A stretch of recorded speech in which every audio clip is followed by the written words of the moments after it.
Okay, I'm Rob Moore. And I'm Lee Moore, and this is the Chinese Literature Podcast. What are we talking about today, Rob? Well, today we're talking about the Chinese poet Haizi. Okay. Who is one of the most beloved, if not the most beloved modern poet. By modern, I mean, post-World War II poet in China. If you go on their academic articles database, there's like thousands of articles about him. He's quite contemporary, right? Yeah. He died in 1989. Yep. Very tragic life story. I think he killed himself when he was 25, something like that. And you say there's a lot of information written about him in Chinese databases, but there's not much written about him in English, right? There's almost nothing about him in the U.S. or European Academy, which that's one of the things that interested me first about him. A poet this beloved in a country, for Chinese scholars in other countries not to write about him is really odd. Yeah. Regardless of what you think about his poetry, Which I think his poetry is actually... some of it's quite good. Yeah, it's beautiful. I should point out as a little bit of a plug, Ray Kunz, that's Kunze, has written one of the few books on Haizi. It was a dissertation project of hers that got turned into a book. She's a scholar who's now in Germany, but originally Chinese. I should, just to make things above board, she's a friend of mine. There you go. There it is. But I still don't think that detracts at all. Oh, no. From her scholarship. No. Despite the fact that she's your friend. Anyone who would be friends with Lee clearly is not a really good scholar. She's still a very good scholar. And if you're interested more in this, it's a fairly long book, a fairly complicated argument. Maybe we can hit on some of the points in our discussion. But if you're interested, it's one of the few English language works. Check it out. On Haizi. Yeah, for sure. Check it out. Okay, cool. So what are we actually... because Haizi has a huge range of poetry. I mean, he's this poet who has these epic poems, both epic in length and epic in the sort of actual content, the original meaning of the term. He's also got shorter passages. What are we looking at today? We're looking at part of an epic work that occupied the last 2 or 3 years of his life, called 太阳七部书, which is basically translated the 7 books of the sun. It is very, very, very long. It is unfinished. It's fairly scattershot. It would be a little bit like reading Ezra Pound's cantos well before he finished them and edited them. It's a little bit... if you read the Chinese original, there are little sections with parentheses saying, and now they have a discussion, that kind of thing. And there's almost nothing written about it in China. Really? Yeah. There's I think there's one book that I know of in Chinese on it. There are a handful of articles. There may be 1 or 2 more books, but this is most Haizi scholars do not study it at all, which that intrigues me as well. Why? This thing that occupied the last 3 years of this major poet's life, why would you not study that? Yeah, it's a good question. And I've been working on translating a part of it, and we're going to read a section of that translation. So this is your translation that we're about to read. Yeah. Well, would you mind doing us the honor? Sure. So just to set the stage real quick, the book, quote unquote, that we're reading is just called Assassination. Sure. And Haizi describes it in the opening parts of the... it's actually supposed to be a theater piece. Only sort of, because there are stage directions where you're like, that no one can actually do that in the physical world, so whatever. He calls it a story with no plot, or a piece with no plot, which is funny because it actually does have a plot. And the plot is a poetry contest in the ancient kingdom of Babylon, where the successor to the throne is to be chosen, and all other people participating in the contest are to be executed and sacrificed to the god of Babylon. It's a very... good old days. Back when art really meant something, Put your cards on the table. It's bizarre for a lot of reasons. One, I don't know of any work in Haizi's era, which is the 1980s, I don't know anything that reads like this. I don't even anything as good, just anything. It's just really, really weird. Can I ask you? Yeah. So the work we're looking at is not really studied today. When it came out, I guess it never really came out. No. So you can't talk about This contemporary. Hydes is almost an Emily Dickinson situation. Yeah. His very good friend Sichuan, who is one of China's major poets now. I hope we can do him one day because he's fantastic. Not as good as Hydes. Well, in some ways, I like him more. Okay. Hydes is to set the stage for those who've never been on the mainland. Hydes is the great romantic poet of the contemporary era. He's sort of the John Keats or Rimbaud. These artists that sort of burned too bright, quote unquote, and just died out before they could Jimi Hendrix types. Hydes is the Jimi Hendrix of Chinese poetry. I have a friend. I think it might be a friend of ours in the department here who mentioned reading his poems in a darkened dorm room with her friends and a candle in the middle. I think so. Okay. That kind of thing. So that's the sort of poet he is. But this piece kind of problematizes that a little bit because it's not this romantic, lyrical, short poem. It's just weird. It's violent. It's got loud drums throughout the whole thing. Well, not literally on the page, but, stage directions. So it doesn't really fit anywhere. The part we're going to read, there's a main character whose name in Chinese is literally just Hong, which means red. I've translated it as crimson because it sounds better than red. Fair enough. And due to a series of strange circumstances and disguises and whatnot, she is killed by one of the main characters, thinking that she is actually the king of Babylon. Spoiler alert. Yeah, I know. Well, exactly. This isn't the kind of piece where spoiler alerts are going to... This isn't Game of Thrones, But anyway, and so she's dying, and this is her sort of parting words to the person, not the person who has killed her, but her lover in the story comes upon her dying, and this is their sort of exchange. Is it okay? So do you want to read as Crimson and I'll read as Saber? Yeah, okay. We can do that. So this is her parting sort of dialogue. How beautiful are the clouds in the sky. Whenever the seasons change, how I love everything. Love the old seasons turned from new seasons. I love all past days. Love all past happiness. Love the receded clouds. How beautiful are the clouds in the sky. Whenever the clouds in the sky float past, when you seek the clear sky in the distance, each bloom makes you feel as though autumn's beginning has arrived. But it is still only the beginning of summer. And whenever you carry your sword by lonely lamplight in the darkness of a storm, whenever the green buds of wheat turn golden and the grain hangs low, the green beans fill the basket, whenever you seek out last year's floral skirts and last year's sandals and fans, I think much of leaving behind the redness of the near-dead spring flowers. Don't forget the clouds in the sky. Forget me, but don't forget the wink of the changing seasons. Don't forget the raindrops falling like tears on the window. Don't forget a lantern and the 9 trees of the north. And don't forget the swelling of the great river. And even more, don't forget the snow-covered mountains, the prairies, and my days of wandering. Forget me. If possible, also don't forget me. Don't force yourself. Don't forget that which you shouldn't. Saber speaking. I will certainly avenge you. Don't use my tears and my words to polish your sword. Don't hone your sword so sharp. All of those it has pierced can be me, your beloved. All of its bright ground blood is my blood. Do not hone so sharp your sword at midnight. When it is sharpened, it could suddenly pass to me. I have gone. Come, raise your head. Let me rest my head on your knees for a moment. I know I will be carried to a place neither of us knows. It is higher than the heavens, more distant than the distant places in the great earth, darker than the night, colder than the cold of the north, hotter than the deserts of the south. This sword will carry me away, will carry all people away. And she dies.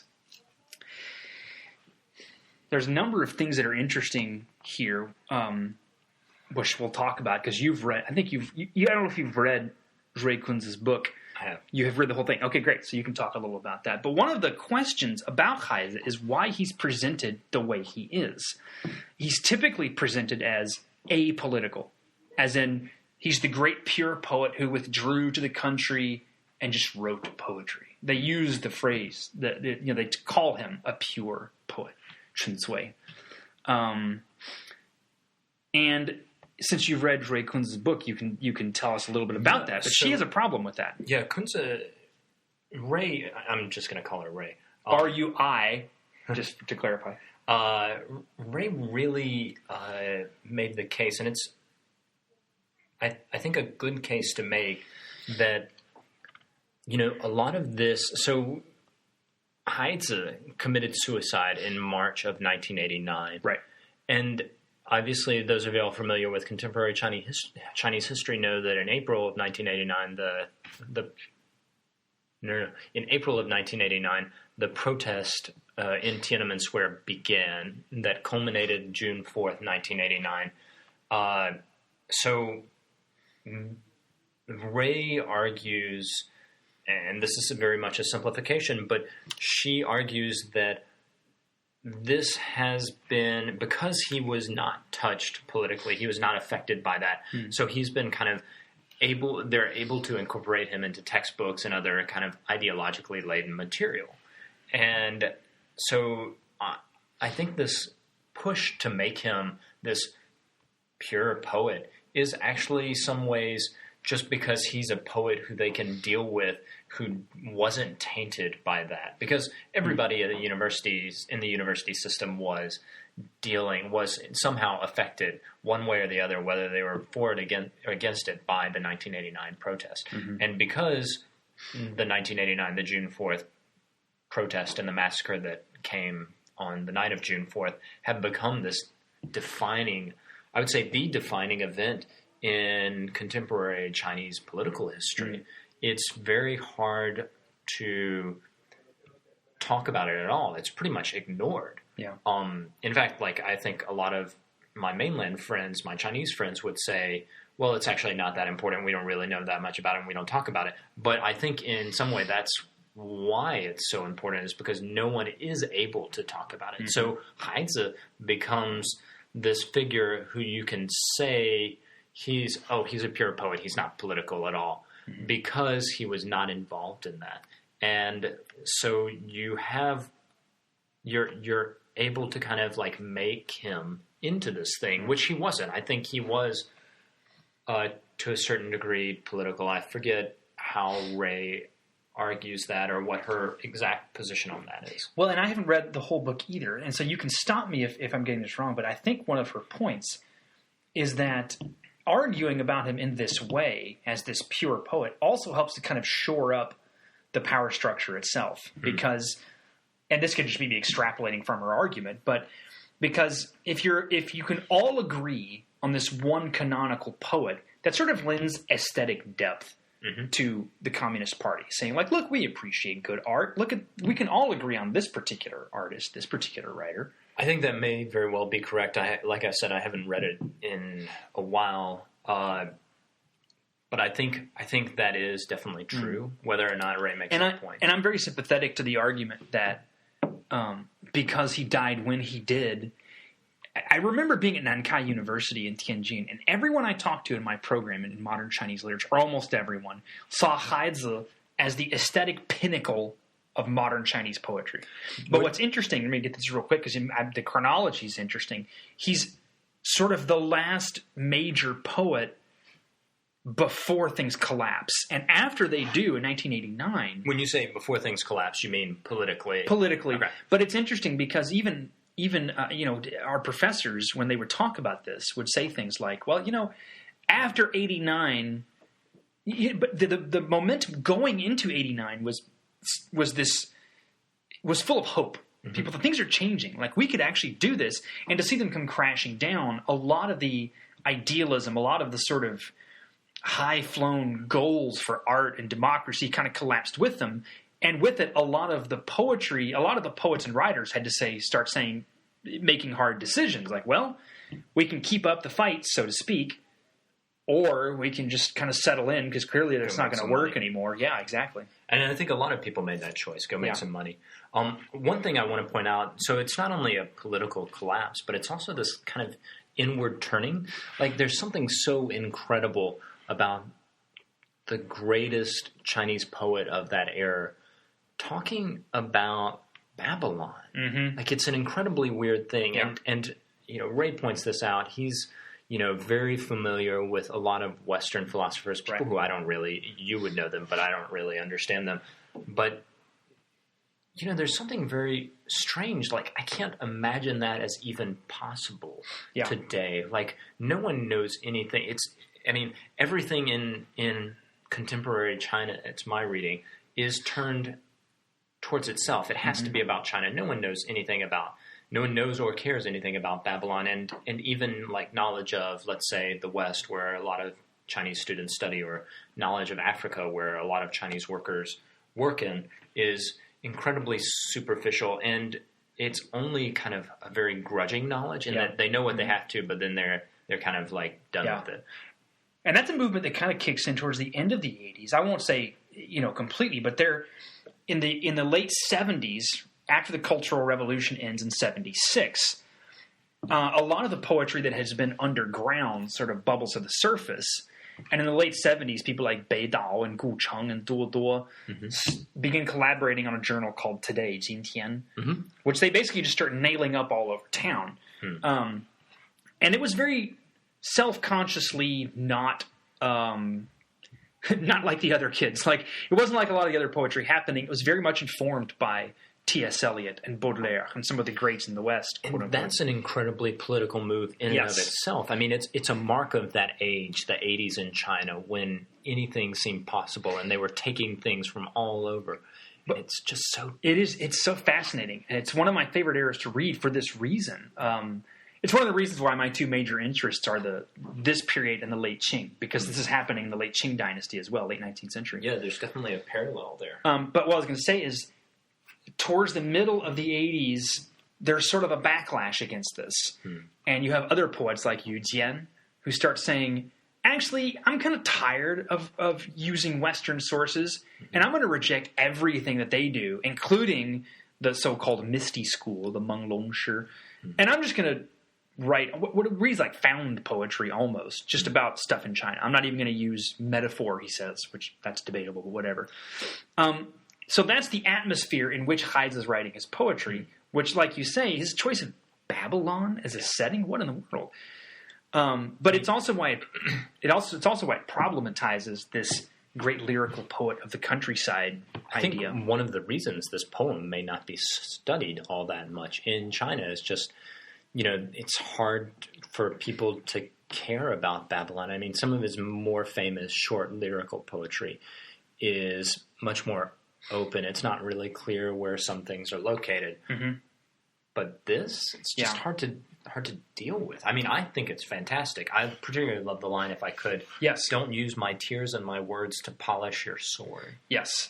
And that's one of the lines in particular, one of the reasons I chose this passage, because, a poet like Haidt, writing when he's writing, after the Cultural Revolution has ended, can't put a line like that on paper and not know he's making a statement of some kind. Particularly when the character is just called Hong, red. Yeah, exactly. And maybe it's self-referential, I don't know, but that notion of, well, first of all, the entire plot, which involves a poetry contest to select the new political elite, and everyone else is massacred.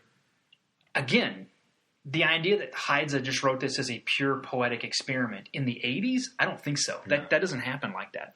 Yeah, I mean, do you have a political reading of this that you would like to share? Well, I don't know if I have a political reading, but I think it lends itself, the notion that you have a very powerful kingdom that's established partly on the blood of its artists, is a theme that goes all through this. It's in every movement. It's in every chapter, every sort of scene. We talked a lot about his choice of Babylon, but do you have any thoughts on why he chose Babylon specifically? Well, he was fascinated by the Bible, for one. According to legend, that was one of the books that was found near him when he died. Which is, again, a very political move in 1980s China. Yep. He's not a Christian himself, is he? Who knows? That's one of the... Well, it's not really a debate, but there are people who think so and people who don't think so. Okay. But the nation of Babylon in the Bible is the place where God's people are sent into exile. Right. That could be a possible way to read this, of wherever we are now as a people, as a Chinese people, this is not where we're supposed to be. There's someplace else.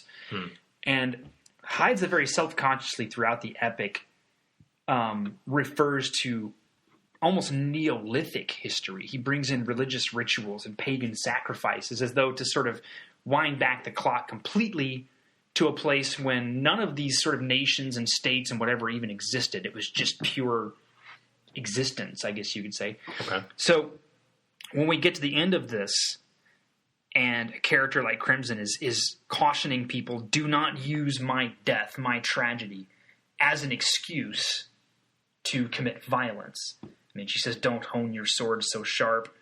All of those it has pierced could be me, essentially. Like, whoever you kill, if it's because of your feelings about me, whoever you kill is going to be me. That's an incredibly powerful thing to say. Especially on your deathbed, yes. essentially. I mean, this is someone who's literally been killed by this. She's already been killed by a political aspiration. And on the one hand, that lends some credence to the idea that Heidze had no interest in politics. On the other hand, that's a political statement. Whenever you're commenting on state power and its relationship to art and the way it abuses it, that's a political statement. Even if you're writing it from the perspective of someone who's, as far as we know, and he did do this, sequestered himself in the countryside before he died. It's hard not to read it that way. So this is a quick discussion about just a short part of this poem. And one of the reasons I wanted to bring it in, put it on the table, I suppose, is A, no one talks about it. Mm-hmm. B, it problematizes the sort of official notion of Heidze as his generation's great pure poet. Mm-hmm. And C, it suggests something about the era in which he wrote, because there's often a sort of a monolithic narrative constructed about the great 1980s, and Heidze is usually lumped in as sort of one of the great figures of that era, but he doesn't fit, really. He's made to fit, but actually... How is it that he doesn't fit? Well, partly in writing this kind of work. His shorter lyrical works fit a little bit with Sichuan and Luo Yihe, other contemporaries, friends of his. But a work like this, that's this long and convoluted and bizarre, I don't know an analog in his era. Like, there's no one else doing this kind of work. Is there anyone doing anything like that today? I don't know. There could be, but I'm not aware of anyone. Okay. But a couple of things for the listener to bear in mind if they're going forward these podcasts, that you see a motif like the 1980s, the works of the 1980s recur again. So the late 19th century was Chinese artists and scholars bringing in Western works for the first time, sort of self-consciously trying to reform Chinese literature. Mm-hmm. Then you have the Maoist era, which is rigidly controlled. And then you have almost the same thing happening in the 70s and 80s. And it's intriguing because it means China's sense of literature in itself is formed by this really frustrated dialogue, It's an opening and closing up pattern. And yeah. I guess right now we're in the closed part of it. It's closing at least, yeah. That's true, yeah. So that's my parting shot. Awesome. Well, I think this has been a great discussion. I've always enjoyed Heidze since I read Ray's book, and I actually helped her translate some of those poems. So I am just more in love with Heidze now. And we'll talk about more of his shorter stuff in the future, too. Yeah, he has a very famous poem that we definitely want to we'll definitely talk about. That's another episode, though. Another episode for another time. So I guess that brings us to the end. I'm Lee Moore. I'm Rob Moore. And this is the Chinese Literature Podcast.